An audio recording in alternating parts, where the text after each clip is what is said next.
अंजलि और आप देख रहे हैं देवी पूजक टाइम्स लाइव टीवी न्यूज। तो चलिए शुरुआत करते हैं आज की मुख्य खबर से। इनकम टैक्स के इन नियमों में जल्द हो जाएगा बदलाव, समझ ले पूरा गणित नहीं तो हो सकता है नुकसान। इस बार के बजट में टैक्स पेयर्स के लिए सरकार ने कई ऐलान किए हैं। 5 लाख रुपए तक की आय वाले लोग पुरानी और वर्तमान कर व्यवस्था दोनों में कोई आयकर नहीं देते हैं। अब वित्त मंत्री ने नई कर व्यवस्था में छूट की सीमा को बढ़ाकर 7 लाख रुपए करने का प्रस्ताव दिया है।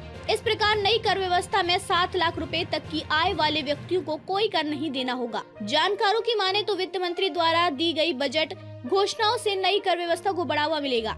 स्पेक्ट्रम के दोनों सिरों पर करदाताओं को नई व्यवस्था अपनाने के लिए प्रोत्साहित किया जाएगा, क्योंकि एक तरफ 7 लाख की वार्षिक आय कर कोई देनदारी नहीं होगी, तो दूसरी तरफ 5 करोड़ से ऊपर की वार्षिक आय पर लगने वाले अधिभार को 37 से घटाकर 25% कर दिया गया।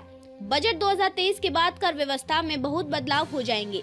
निर्मला सीतारमण द्वारा घोषित 5 आयकर नियम यहाँ दिए गए हैं। कर छूट की सीमा 5 लाख से बढ़ाकर 7 लाख रुपए कर दी गई है। टैक्स कंसल्टेंसी फर्म चलाने वाले रिटायर्ड आयकर अधिकारी मकरंद चावला कहते हैं कि सीमा को 7 लाख तक बढ़ाने का मतलब है कि जिस व्यक्ति की आय 7 लाख से कम है उसे छूट का दावा करने के लिए कुछ भी निवेश करने की आवश्यकता नहीं है और पूरी आय कर मुक्ति होगी।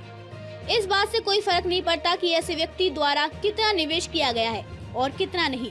इनकम टैक्स स्लैब में बदलाव। निर्मला सीतारमण ने बजट भाषण में कहा था कि स्लैब की संख्या को घटाकर 5 और कर छूट की सीमा को बढ़ाकर 3 लाख करके नई व्यवस्था में कर संरचना बदलने का प्रस्ताव किया गया है। इस बदलाव के बाद नए टैक्स स्लैब इस तरह है। नई प्रणाली 6 आय श्रेणियों को घटाकर 5 कर देगी।